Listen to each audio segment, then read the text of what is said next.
Morning everyone. Welcome to All Generations Church.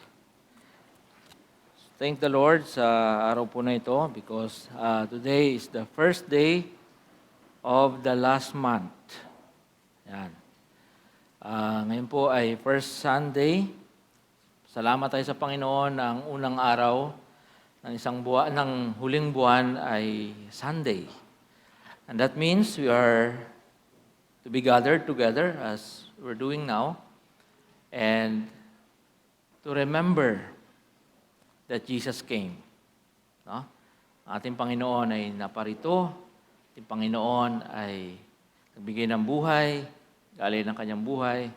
And Christmas is always a season of joy, season of hope, no? Na dumating ang tagapagligtas sa isang mundong walang pag-asa, nagkaroon ng pag-asa.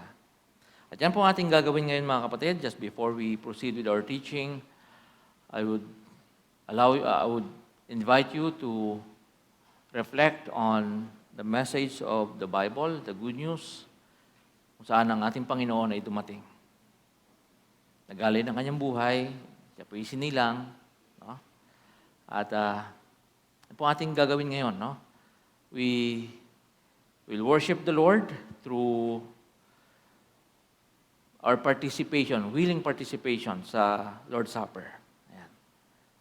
Pakagandang pagkakataon nito na tayo po ay mag-worship sa Panginoon first Sunday ng huling buwan, tapos nagkataon na first Sunday, kaya yun yung ating gagawing Communion Sunday or Lord's Supper Sunday. Ayan. So, ihanda po natin ating mga puso mga kapatid at ating bigyan ng pagkakataon ng Banal na Espiritu na mangusap sa atin. Ating bigyan ng pagkakataon ng Banal na Espiritu na ihayag sa atin ang mga totoong kalagayan ng ating mga puso sa umaga pong ito. Tayo po'y saglit na magkaroon ng katahimikan at manalangin. Kausapin po natin ang ating Panginoon.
It is a great privilege, Lord, to be gathered this morning. We call it a privilege kasi di namin ito karapatan, Panginoon. Dahil sino nga po kami, mga taong makasalanan, mga taong lumalabag sa inyong kautusan, hindi kailanman makakarating, Panginoon, sa inyong panuntunan ng kabanalan. Yet, nandito po kami. A sign of your grace and compassion, mercy, forgiveness, and acceptance. Through our Savior, Jesus Christ. Father, we rejoice in the truth ng aming mga kasalanan, Panginoon, na inyong pinawi, inyong pinatawad. Inalis po ninyo sa amin, Panginoon, ang bigat ng parusa. Lord, sa umpisa ng season, Panginoon, ng pag-alaala namin, Lord, na ang iyong anak na si Jesus ay dumating. Punuin niyo po ng pag-asa at kagalakan ng aming mga puso. And we thank you, Lord, sa pagkakataon na hindi lamang namin alalahanin na si Jesus ay sinilang at dumating, kundi ang aming Panginoon, ang Diyos ng mga Diyos at Hari ng mga Hari, ay nag-alay ng kanyang buhay. Panginoon, ang tinapay at ang inumin na simbolo ng inyong dugo at katawan. Sama-sama po namin itong kakainin at iinumin, Panginoon, bilang isang spiritual family. Pagpapahayag na kami ay kabilang sa inyong kaharian. Kami ay mga taong binago ninyo ang buhay at binigyan ng pag-asa. Kami ay mga taong inalis ninyo sa kadiliman, Panginoon, at inilipat sa inyong nakakamanghang liwanag. Purihin ka, Panginoon.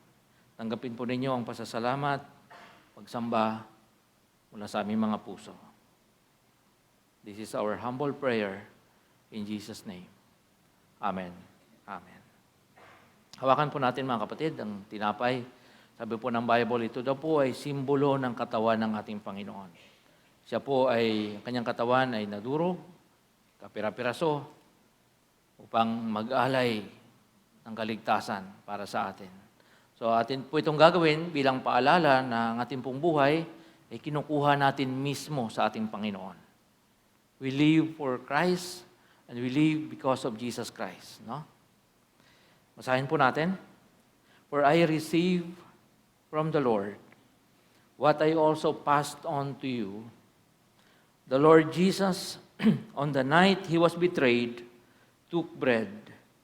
And when he had given thanks, he broke it and said, "This is my body, which is for you.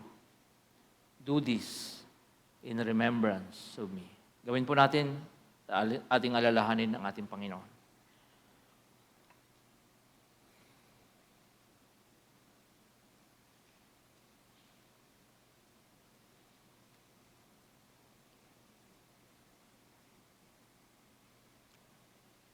Hawakan po natin ang ating inumin. Sabi ng Bible, kung hindi dumanak ang dugo ng ating Panginoon sa krus, wala pong kapatawaran ng kasalanan. Ito pong simbolong ito pong bagay na ito ay simbolo ng dugo ng ating Panginoon na naglinis sa ating mga karumihan. In the same way, after supper, he took the cup saying, "This cup is the new covenant in my blood.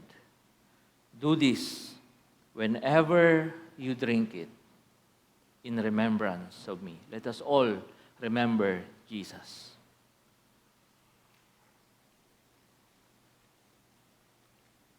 And here's the promise of the Lord. Whenever you eat this bread and drink this cup, you proclaim the Lord's death until He comes. Mga kapatid, babalik ang ating Panginoon. Huwag mong kalilimutan yan. Jesus will come again.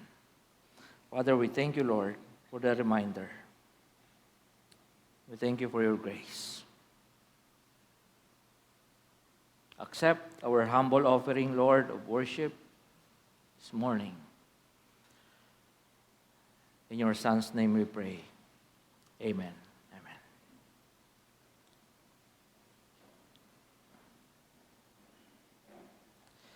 Again, magandang umaga po, mga kapatid. Pwede ho ba ninyong pakibati ang inyong mga katabi? Kaliwa, kanan, just welcome them to church. Merry Christmas. Maligayang Pasko sa inyong lahat. I'm back. Salamat, Alex, for taking my place last Sunday and Attorney's Live, teaching class 101 last Sunday. Salamat din po sa inyong mga prayers, mga kapatid. I'm good now, feeling better. Kahapon po, gusto kong i-announce sa inyo, kung hindi nyo alam, hindi kayo nag-Facebook o hindi, nakalimutan ninyo sa mga announcements. Kahapon po ay tinanggap natin yung ating mga bagong members dito sa church. Palakpakan po natin sila, mga kapatid. Sila po ay mga bago nating kasama dito, dinako ng Panginoon, nakarinig ng mensahe ng Panginoon. So, we had a baptism kahapon. Ilan ba sila? 29. Yan, 29 po yung ating bagong mga baptized na mga kapatid. And then I think may 10 na mga transferees. I hope na nagpaalam kayo ng maayos sa inyong mga previous churches. No? Pero matagal naman yung proseso natin. So kung inyong mga pastors ay seryoso sa inyo, siguro hinabol na kayo nung mga unang Sundays nyo pa lang dito sa church.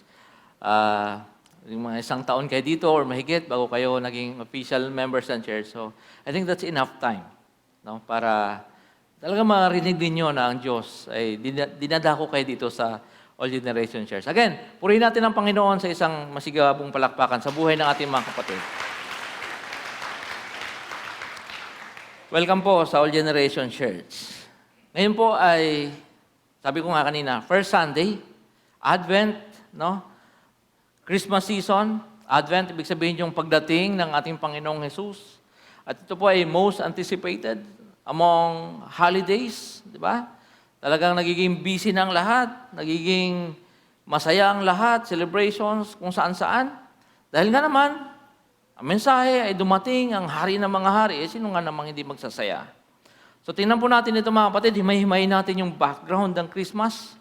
Hopefully, sa mga susunod na mga Sundays, ay makita natin, ito pala yung background ng Christmas. Tuod. No? That's a Tagalog word. Yung mga city dwellers dito, kung hindi nyo alam yon, tuod ay isang kahoy na pinutol, yung natira, yun yung tuod. No? At dahil binanggit yan sa Bible, pag-aralan natin. And it's actually a good background for Christmas. Ganyan pala siya nag-umpisa. My father was a logger. Yan. Sa logging company siya for, I don't know how many years. No? Matagal na matagal. At I grew up na nakakita ako ng mga ganito. May picture ba tayo dyan? Walang picture? Anyway. So, yan. That's my father. Nung kakisigan niya. Imagine how big that log is, no? I grew up in the compound, na sobrang laking compound, mga 4 hectares yon, may pier, maraming mga barge na galing Japan, China, maraming mga 6x6 trucks, crane, and all that. Father was tasked of, hindi ko alam kung anong mga sinusulat, basta sinusulatan yung mga troso. No? So, tambak yan doon sa amin. Ina-export nung hindi pa nagkaroon ng total log ban. Pagka ngayon, mahuhuli ang taong yan. Kulong yan. Noon kasi hindi pa hinuhuli. So I grew up seeing all those mga logs, mga troso na sobrang laki. And when I grew up sa mountains, pasyal sa mga bundok, nakikita namin yung mga tuod niyan. Sobrang dami. And sad to say, itong mga pinutol, hindi na ho yan tumutubo uli. Sumisibol yan, pero hindi na katulad nung dati na original na tumutubo. Kaya, I think, sa batas ay, pag pumutol ka noon ng kahoy na ganyan, papalitan mo yata ng 3 or 5. Tatanim ka ng 3 or 5. Just to make sure na magkaroon ng reforestation. Mapanauli yung mga pinutol, bumalik. So hopefully, ngayon sa Palawan ay maraming ganyan. So I grew up seeing those things, mga kapatid. At sabi ko nga, ang punto dito is, hindi na sila tumutubo uli. Pero dito sa pag-aaralan natin, kakaiba ito. So bigyan natin ng background. Ang Isaiah, of course, is isang prophetic oracle ni Prophet Isaiah. Bigyan natin ng context ito. Yung background is the Assyrian invasion and deportation of the northern kingdom. Kung naalala niyo, after Solomon, nahati po yung Israel, northern kingdom, the capital is Samaria. Southern kingdom, the capital is Jerusalem or Judah. So, dahil ang Assyria ay nasa northeast ng Israel, just try to imagine it with me, nasa northeast ng Israel ang Assyria, and they were the invading empire. Unang pupuntahan, siyempre, unang mararating ay ang Northern Kingdom. So, 721 BC, the Northern Kingdom of Israel fell under the Assyrian Empire. So, nagkaroon ng deportation, nagkaroon ng exile. Yung mga nakatira sa north, dinala sa Assyria. Naalala ninyo si Jonah, ayaw niyang pumunta sa Nineveh because Nineveh was the capital of Assyria. At in-invade nga naman sila noon. No, yun po yung mga konteksto niyan, yung mga nagkakadugtong-dugtong ng mga kwento niyan. So, dahil bumagsak na nga po yung Northern Kingdom, the Southern Kingdom of Judah is the next logical target. The reason Bakit nagkaroon ng ganyang pananakop at hinayaan ng Panginoon na sila'y makaranas nito? Of course, Israel's continuous rebellion and spiritual adultery.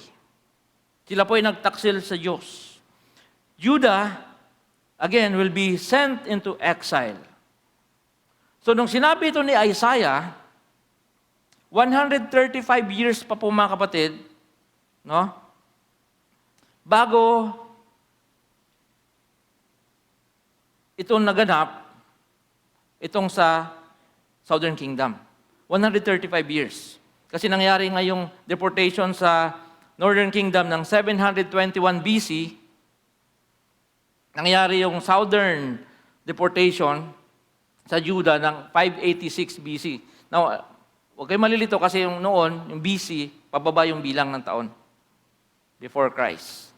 Now, nangyari po yung deportation, Southern Kingdom, hindi na ng mga Assyrians, nagpalit na po ng imperyo. Natalo yung mga Assyrians na mga Babylonians. So, yan po yung konteksto niyan, mga kapatid. In the midst of this chaos, Isaiah looks far ahead to the exile that hasn't even happened yet. So, ganoon naman yung mga prophets. Nakikita nila yung future.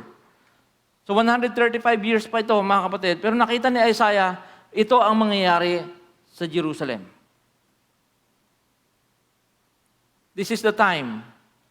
Aabot sa oras ng Israel ay wala nang haring maghahari sa trono ni David. Panahon na kung saan ang family tree ni David will be cut down, puputulin. The unparalleled madness and hopelessness were the backdrop of God's salvation and help. 721, pinadala sa Assyria ang Northern Kingdom. 586, pinadala sa Babylon ang Southern Kingdom. Now, ubos lahat ng kings. And for the longest time, wala pong naghaharing hari, nakaupo sa trono, na galing sa lahi ni David. Yan po ang background ng ating pinag-uusapan. Madilim, walang pag-asa. At ang paghahalintulad ay katulad ng isang malaking punong kahoy na pinutol. Naging tuod na lang siya. God's redemption is always bigger than His judgment. Hundreds of years bago mangyari yan, sinabi na ni Isaiah that there will be punishment from God. And yet at the same time, Isaiah was also issuing series of messages of hope and redemption. God's redemption is always bigger than His judgment. God's comfort follows His chastisement. Yung bang gabi ka na umuwi noon, pinalo ka ng nanay mo, pero binigyan ka ng pang-ice cream. Ganon yun. No? Yung comfort ng Lord, o dinagdagan yung baon mo kinabukasan. Follows His chastisement. For His anger is but for a moment, His favor is for life. Weeping may endure for a night, but joy comes in the morning, sabi ng psalmist.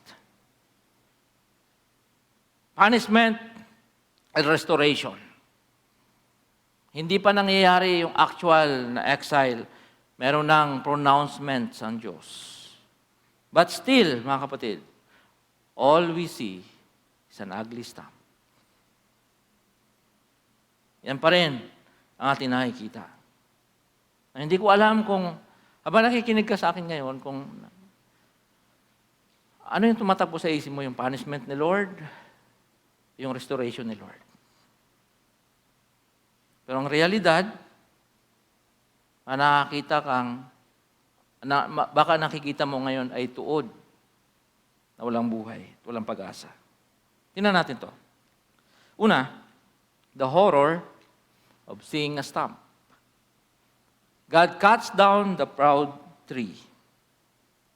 Israel grew big and powerful. Yan.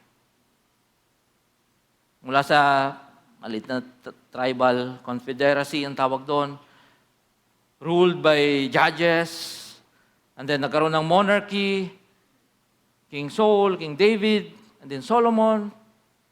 Sobrang laking kingdom. Sobrang yaman na kingdom. Sobrang powerful kingdom. David and Solomon ruled with the wisdom and competence. They were able to brought prosperity and peace. In fact, nakasako pa sila ng ibang mga lupain. The tree was indeed productive. Mabunga. Sapagkat inahalin tulad sa isang malaking puno ang Israel noon. The tree was a symbol for Israel. But something happened. Something happened. As the tree grew bigger and stronger, so did pride and rebellion. Mag-iingat po tayo mga kapatid. Seeing your business growing, expanding, you're hiring more people, check your heart. Climbing the ladder of corporate success, mas mabilis ka sa iba, check your heart. Check your heart. Nangyayari yan sa Israel. Sino magsasabing hindi mangyayari sa iyo? Hindi mangyayari sa atin. God responded with anger and punishment. Ginamit niya yung makapangyarihan at walang habag na nasyon or bansang Assyria upang dalhin yung kanyang condemnation doon sa isang bansang kanyang minahal at pinili na nagrebelde laban sa kanya. Hindi pa natapos doon sa mga Assyrians. Ipinasa pa sa mga Babylonians. Another country na ruthless, mga walang habag. At sila din po ang nagdala sa exile na naman doon sa Southern Kingdom. Pero ang tanong is ganito, but why Jesse and not David? Bakit yun ang ginamit ni Lord, ni Isaiah? Sabi niya, the stamp of Jesse. Ba't hindi kay David nag-umpisa? Sabi ni John Calvin, does not call him David, but Jesse, because the rank of that family had sunk low. Masyado nang mababa ang uri ng buhay nila spiritually na wag na lang gamitin si David kasi mayroon pang prestige si David. Balik tayo dun sa tatay niya na pastol, na magsasaka, na walang kahit anong background sa lipunan. Sunk low. That it appeared to be not a royal family, but that of a mere peasant. Alipin. Peasant. Such as the family of Jesse was when David was unexpectedly called to the government of the kingdom. Sa sobrang sama, mga kapatid, sa sobrang pagre-rebelde, sa sobrang pagwawala, sa sobrang pagtalikod sa Diyos, inahilintulad sila sa isang alipin uli. Normally, pag naisip mo yung Israel, isipin mo si David. Diba? Kaya pag tinignan mo ngayon yung flag ng Israel, yung blue and white, ano nakalagay sa gitna? Star. The Star of David. Laging si David yung reference. Pero dito, hindi na. Balik tayo doon. Kasi spiritually, ganyan kayo. Ganyan kayo ka-bankrupt. Ganyan kayo kababa sa tingin ng Diyos. Kaya gumamit siya ng symbolism dito, analogy, puno, pinutol ng palakol. Tingnan natin. Mas magaling pa ba ang palakol kaysa taong may hawak nito? So yung palakol, yun yung Assyria at ang Diyos yung may hawak. Mas mahalaga ba ang lagari kaysa taong gumagamit nito? Ang tungkod pa ba ang bubuhat sa may hawak nito? Yung background is Isaiah 10, verse 15. Assyria was the axe that God used to cut down the proud tree. Masdan ninyo si Yahweh, sabi diyan, ang makapangyarihang Panginoon. Sa pamamagitan ng nakakapangilabot na lakas, ibubuwal niya ang pinakamataas na puno.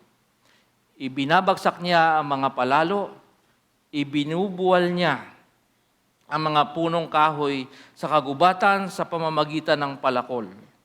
Bagsak na ang Lebanon at ang matatayog nitong punong kahoy. Wala na ang Israel. Pinutol na ng Diyos, naging tuod na lang. At sa sobrang kapangitan niya, hindi na karapat-dapat banggitin yung pangalang David. Kasi nga sabi ko, mayroong prestige si David. Siya yung pinakamagaling na king. Balik na lang sa tatay niya na alipin or peasant. Challenge sa atin. Itong Christmas, hindi ko alam kung anong nangyari sa'yo. Pero alam nyo, amidst all these celebrations, fanfare, kung anong mga nakikita natin sa paligid, Christmas is always a perfect season to look deeper into our life. Ano ba talaga nangyayari sa'yo? Don't forget that we don't belong to the corporate world. We don't belong to the government. We belong to Christ. Nagkataon kasi na ang Christmas ay katapusan din ng taon, so doble-doble na opportunity. Natingnan natin ang ating mga sarili. Ano nangyari sa atin? The images in the Bible are powerful. Di ba? Pag binasa mo yung Bible, iba't ibang mga images ang ginamit ng Lord to describe yung relationship niya sa atin, yung ating kalagayan sa Kanya. Like, for example, rock bottom. Depth, yung lalim ng tubig. Sabi ng Psalms, di ba? Natabunan siya ng tubig. Si Jonah, ganun din. So mga images, para lang makarelate tayo. Disyerto, wilderness, darkness. Pero ito ngayon, tuod ang ginamit ng Diyos. Para lang maintindihan mo, ano ba ang kalagayan ng iyong buhay. Ikaw ba ay tuod na lamang ngayon matapos kang putulin ng Diyos?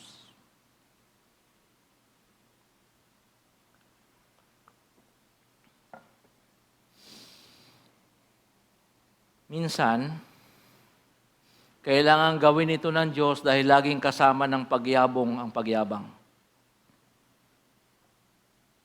I don't know if you will say amen to that. It's like what happened to Israel. Narating nila yung apex ng isang kingdom. They were able to conquer other lands, buy slaves, live in prosperity, peace, lahat nandun. Yumabong pero yumabang. Kaya pinalakol ng Diyos. Kapatid, don't just listen today. Maybe it's time for you to grieve for all the loss. Dahil pinutol ka talaga ng Diyos ngayong taong ito. Maaari namang hindi talaga galing sa Diyos. Di ba? Maaring ikaw mismo, I don't know. But you've been reduced into a stamp na dati ikaw ay mabunga, mayabong, mataas, source ng encouragement sa ibang tao, now you are being reduced into a tuod. I don't know. My message to you is this. Accept it and place your hope in God. Yan po yung Christmas. Let me remind you of this hard truth, mga kapatid. Pastor, hindi ako tuod. Hindi ko na nga mapigilan yung pagtaas ko eh. Kahit natutulog ako, kumikita talaga ako, Pastor. People are working for me. Praise the Lord. I rejoice with you. Pero mga kapatid, bantayan natin kasi ang Israel nahulog. Baka tayo ganun din. So, hard truth is this. Never underestimate the judgment of God. Huwag mo talagang subukin ng Diyos. Kasi ang Diyos, hindi niya talaga kayang tingnan yung mga intentional sins natin. Ang tawag sa Israel ay the apple of God's eye. Ibig sabihin, siya po yung pinakagusto sa lahat ng Diyos.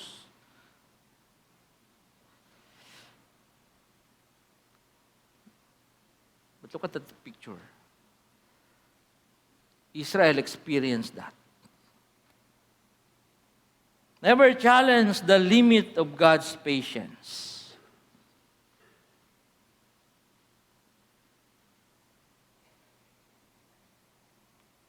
Kung ginawa niya yan sa Israel, gagawin niya yan sa iyo. It is a horrible thing to fall in the hands of God. Huwag natin kalilimutang, banal pa rin ang Diyos. It is actually a blessing to let God cut us down. Masakit man ito mga kapatid, pero kung ikaw ay pinuputol ngayon ng Diyos, blessing pa rin yan. When God cuts us down, there will be a chance of redemption. When the world cuts us down, kamali ako dyan, there will be no chance of redemption. But when God cuts us down, He Himself will restore us. So kung ang tanging paraan na lang ng Diyos ngayon ay putulin ka para maagapan ang iyong untimely death spiritually, hayaan mo ang Diyos. Pagka ikaw pinutol ng mundong ito, putol ka na talaga. Pero pagka ang Diyos ang gumawa niyan sa iyo, there will always be a chance of redemption. God will restore us. Hindi ko alam, no? Ayaw ko naman kayong maging malungkot ngayong December, mga kapatid. Pero kung yan yung karanasan mo, hayaan mo lang. Hayaan mo lang. Kasi mayroong redemption ng Diyos. Pangalawa, the happiness of seeing a shoot from a stump. So naging tuod na nga yan, no? Pinutol ng Diyos, gumamit ang palakol ng Diyos, pero mayroong hope. Gaano ba katagal itong prophecy na ito na fulfilled? Napakatagal mga kapatid. Very long time. Sabi ko kanina, hindi lahat ng mga tuod nabubuhay uli. Pero ngayon, Isaiah is telling us, mayroong rason para tayo maging masaya at magsaya sa Diyos at maging joyful uli ang ating mga puso. Sapagkat sabi niya, a shoot is coming out. Merong sisibol na maliit na dahon. Mula doon sa pinutol na yon. There will soon be a branch. Hindi lang siya maliit.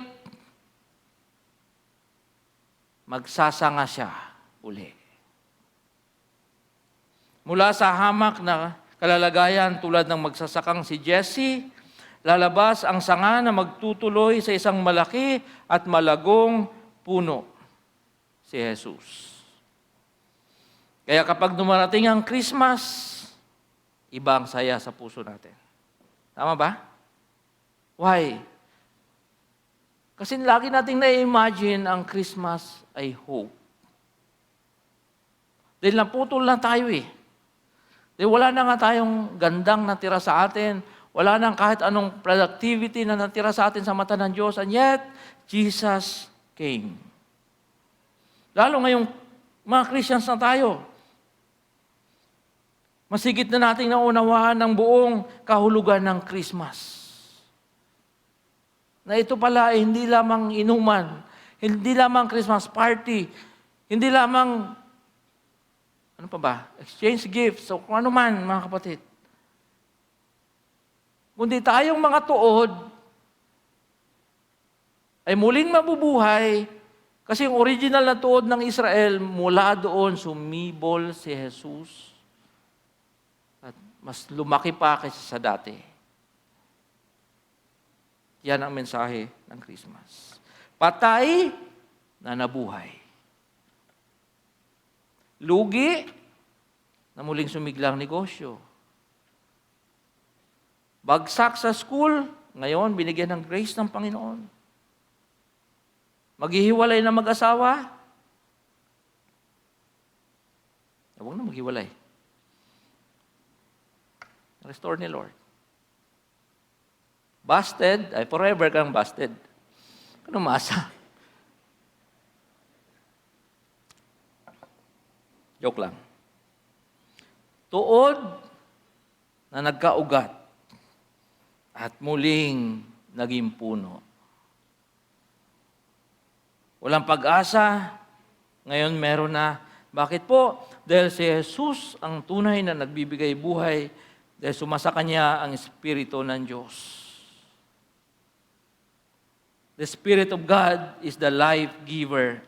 Isaiah 11 verse 2, mananahan sa Kanya ang Espiritu ni Yahweh, ang Espiritu ng karunungan at pangunawa, ng mabuting payo at kalakasan, kaalaman at pagsunod at paggalang kay Yahweh. Si Jesse ang pinili dahil siya ang larawan ng kawalan at kababaan ng kalagayan. Hindi na si David kasi mayabang pa ng konti. Si Jesse na, bumalik si Lord doon sa kung ano yung pinakamababa. Ano ang pinakahamak? Laging ganon ang sistema ng Diyos. Kaya kung gusto mong ma-restore, kapatid, kung gusto mong bumalik muli ang sigla ng buhay spiritual mo, lagi mong tingnan ang landas ng humility. Kasi laging nandun ang Diyos. Humility of heart is the essential mineral that makes a shoot rise up from a hopeless stump. Yan yung abono. Yan yung fertilizer para mabuhay kung ano man ang sumisibol muli at pinasisibol ng Diyos. Humility. The Spirit of God works well in the fertile soil of a humble heart. Jesus' role is to exercise power and dominion. Ours is to keep our hearts humble even if our humility is a result of God's punishment and correction. Absorb that. Ang kapangyarihan sa Diyos, ang lakas laging kay Jesus yan, kapatid. Hindi galing sa iyo. Ang role natin is to keep our hearts humble kahit pa yung humility na yan ay resulta ng punishment at correction ng ating Panginoon. Look at the kind of life that awaits us. Because the Spirit of God rests on Jesus, He will lead us according to the economy of heaven. There will be justice. There will be righteousness. There will be fear of God. There will be crushing of wickedness. And there will be faithfulness sa ating mga puso. Ito yung leader na sisibol. Ito yung leader na dumating. Ito yung leader na mangunguna sa atin, mga kapatid. And this kind of leader can put our entire hope, we can put our entire hope upon. Sa leader po na to. Hindi katulad ng mga leader natin ngayon. No? So yun ba yung mga leader natin ngayon?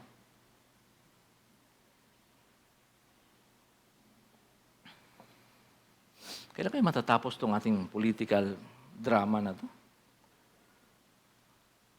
Di ba kayo nagsasawa sa mga hearings? No? Alam mo, kahit siguro yung mga nakaratay na at wala na magawa, nagsasawa na dyan manonood sa mga, walang kakwenta-kwentang mga.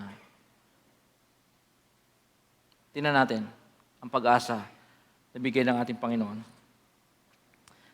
Maninirahan ang asong gubat sa piling ng kordero. Mahihiga ang leopardo sa tabi ng batang kambing. Magkasamang manginginain ang guya at ang batang leon. At ang mag-aalaga sa kanila ay isang batang paslit. Ang baka at ang oso'y magkasamang manginginain. Ang mga anak nila ay mahihigang magkakatabi. Ang leon ay kakain ng damo tulad ng baka. Maglalaro ang sanggol sa tabi ng lungga ng ahas. Hindi mapapahamak ang batang munti kahit pa isuot nito ang kanyang kamay sa lungga ng ulupong. Walang mananakit o mamiminsala sa nasasaklaw ng aking bundok na pinagpala. Sapagkat ang buong mundo ay mapupuno ng mga taong kumikilala kay Yahweh kung paanong ang karagatan ay napupuno ng tubig. Ito yung pangako ng Diyos. Ito yung pagdadalhan sa atin ng sumibol mula sa tuod. Kanyang pangalan ay si Jesus. Meron lang akong issue dito. Feeling ko hindi na ako makakain ng steak. Nakakonsensya ng kumain ng baka. Di ba? Kasi ang babait na lang lahat ng hayop eh. Friends na silang lahat, tapos wala na. Hindi na tayo makakain ng ribeye nito. No? Balik tayo sa vegetarian pag Christmas. Kasi friends na yung mga hayop, pati mga cobra. Mga tao nag-aaway pa rin. Mga kapatid, try to imagine this. Ito yung leader na dumating sa atin. Ito yung kanyang iniaalok sa atin. At ito yung mga naintindihan ng mga binaptize kahapon. Ito yung mga naintindihan nating lahat. Na darating ang panahon, aakayin tayo ng leader na to sa ganitong sitwasyon. Because this shoot will last for eternity. Yung sumibol na yon mula sa tuod will last for eternity. Pansinin po ninyo, lahat ng mga binanggit dyan ay future events. Hindi po yan nangyayari ngayon. Pero yun yung ating pag-asang pinanghahawakan. Pagka dumating yung Christmas, hindi lang dahil dumating si Jesus in the past, kundi dahil tumitingin tayo sa future. Yan po yun. The future with Christ will always be glorious than the past with David and Solomon. Ang mga Israelites nakakalungkot na narrative nila laging David and Solomon. Yung kanilang Messiah dapat pasok sa standard ni David.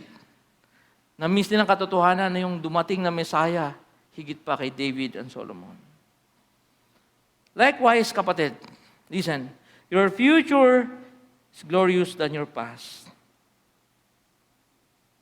For most of us, hindi nga natin alam kung ano ibig sabihin ng good life. Dahil pinanganak tayo sa hirap. But God has something in store for His children. Ano yung available ngayon? The fruit of the Spirit. Yan, available yan ngayon. Pero ang future mo, mas laging maganda kaysa sa iyong nakaraan. There's only one requirement. Hayaan natin maghari si Jesus sa ating mga puso. When we vacate the throne, God can take His rightful place and the blessings will be unimaginable. Ask God to revive the stamp that you are. Hearing this message, kapatid, pumunta ka dito, wala kang pag-asa. Tapos yung title, tuod, talagang sapul. Pero ask God to revive. Whatever happened, anumang klaseng imagery ang pwede mong gamitin sa'yo ngayon. Then look forward into the future. Isang magandang paalala for Christmas. Beyond doon sa mga Christmas parties, mga gifts, mga GCs na matatanggap ninyo, is the hope for the future. And that brings us to our last point, the hope of salvation. Sabi dito, sa araw na iyon, lilitaw ang isang hari mula sa angkan ni Jesse. At ito ang magiging palatandaan para sa mga bansa. Ang mga bansa ay tutungo sa banal na lungsod upang siya ay parangalan. Again, future. When Jesus returns, this is what will happen. Sa araw na iyon, muling kikilos ang Panginoon upang pauwiin ang mga nalabi sa kanyang bayan na mga bihag sa Assyria, sa Ehipto, sa Patros, Ethiopia, sa Ilam, sa Sinar at sa Hamat at sa mga pulo sa karagatan. Pulo sa karagatan, kasama na yung Pilipinas, Boracay, Siargao. Diba? Pulo daw eh. Siyempre, piliin natin yung mga maganda. Wala namang gusto, pumunta kang mga hindi maganda. Piliin mo na yung mga Boracay. Ha? Magbibigay siya ng isang palatandaan sa mga bansa at titipunin niya ang mga anak ni na Israel at Huda na itinapon sa ibang lupain. Pauwiin ang mga nangalat na anak ni Huda mula sa 4 na sulok ng daigdig. Mapapawi na ang pagkainggit ng Israel at mapuputol na ang pagkamarahas ng Huda. Hindi na maninibugho ang Israel sa Huda at hindi na kalalabanin ng Huda ang Israel. Lulusubin nila ang mga Pilisteo sa kanluran at kasama silang sasamsamin ng ari-arian at ang mga bansa sa silangan, sasakupin nilang Edom at Moab at susundin sila ng mga Amonita. Tutuyuin ni Yahweh ang dagat ng Ehipto at magpapadala siya ng mainit na hangin upang tuyuin ang ilog Euphrates. Ang matitira lang ay 7 maliliit na batis na tatawirin ng mga tao. At magkakaroon ng isang malapad na daan mula Assyria para sa mga nalabi sa kanyang bayan. Kung paano ang Israel ay may nadaanan nang sila'y umalis mula sa Ehipto. Verses 10 to 16 ng Isaiah chapter 11. Now, sabihin mo, Pastor, ang tagal pa niyan. Pastor, patay na tayo. Totoo siguro. Bubuhayin tayo muli ng Panginoon. So, anong dating niyan sa atin? Balikan natin kung paano ito nagkaroon ng impact sa mga original na nakinig sa mensaheng ito.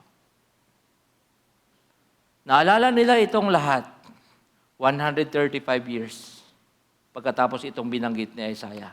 Nung nandun na sila sa Babylonia, paano sila doon sumigla? Paano sila doon dumami? Paano sila yumaman doon?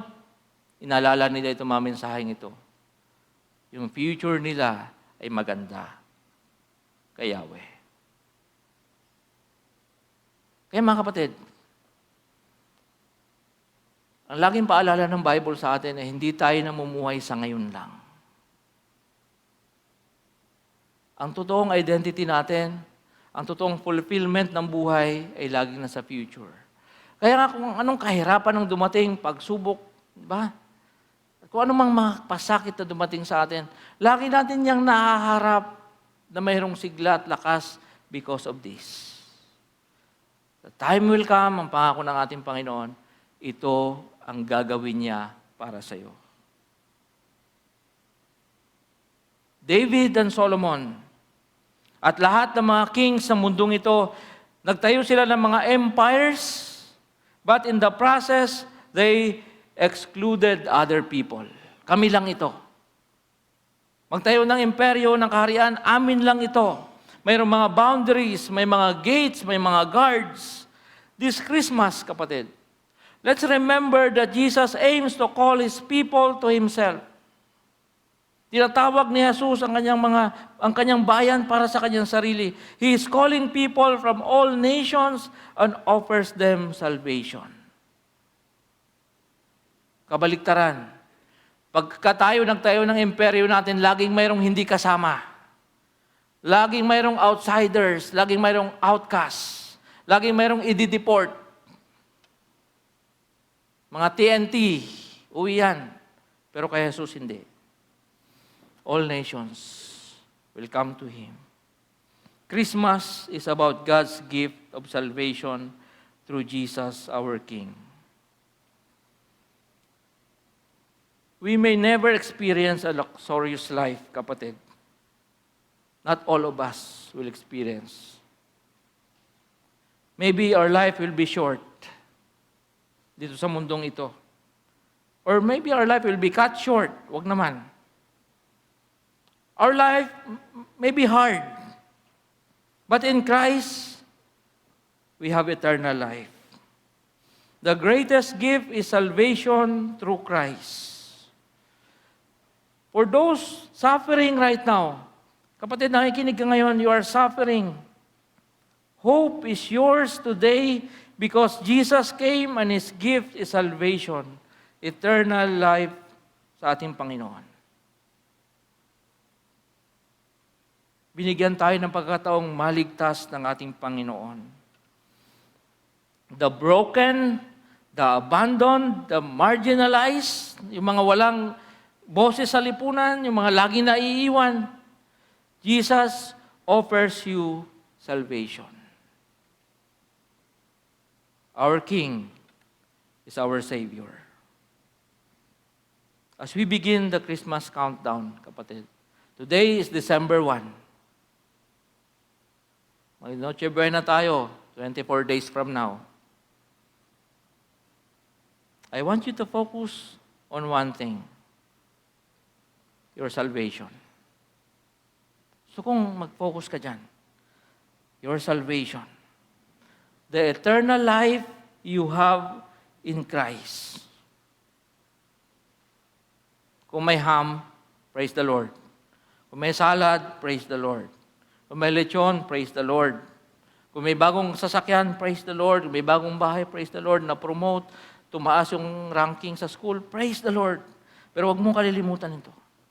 For Christmas, reflect on the gift of salvation which you receive from Christ. Dahil sa kasalanan, sa mata ng Diyos, patay na tayo. Parang tuod na walang pag-asang sumibol. Ngunit dumating si Jesus at nagbigay ng buhay na walang hanggan. Panginoon, salamat po.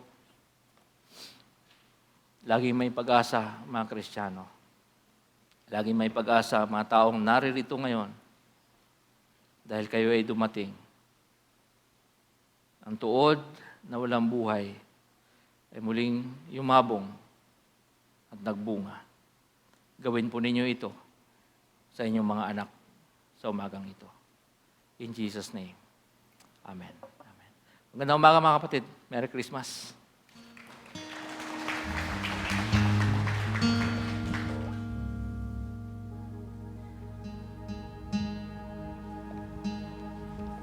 Tayo po tayong lahat para sa responsive po natin.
The Christmas season has arrived, mga kapatid, and as a tradition, practice dito sa church, meron po tayong tinatawag na everybody's birthday.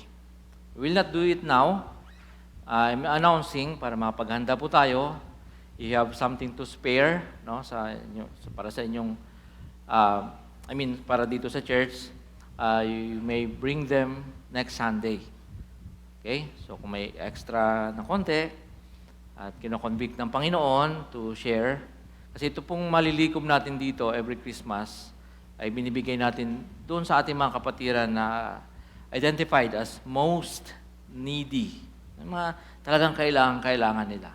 So again, wala naman pong pilitan ito, lalo sa mga bisita. You are not in any way obligated na mag-join, but if you want to, no, you want to share your blessing. So once a year lang po natin ito ginagawa, one Sunday lang din po ito. So next Sunday, pakidala po ang mga offering ninyo, everybody's birthday. Well, ginagawa natin everybody's birthday, ibig sabihin, it is a recognition na sa buong isang taon, of course, nag-birthday ka naman din, di ba? The Lord has been good to you. Yan. Pinagpala ka ng Panginoon. You want to share your blessing with others, sa mga needy. So again mga kapatid, next Sunday, pakidala po ang ating mga offering para sa gawaing ito. Next Sunday po natin siya i-collect. Let's come to the Lord in prayer. Father, we are grateful that we can celebrate, Lord, Christmas. And we can look back at what happened. Paano nag-umpisa, Panginoon, mula sa isang patay na kahoy, may sumibol, and that is Jesus, the King of Kings. Lord, the truth, the biblical good news will propel us towards the future. Harapin namin, Panginoon, ang buhay, ang bawat araw, linggo, buwan, taon, Panginoon.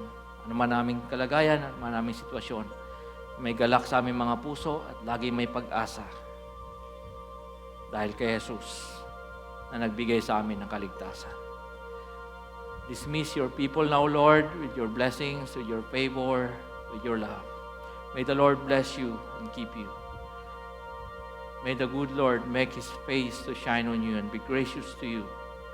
And may He lift up His countenance on you and give you peace.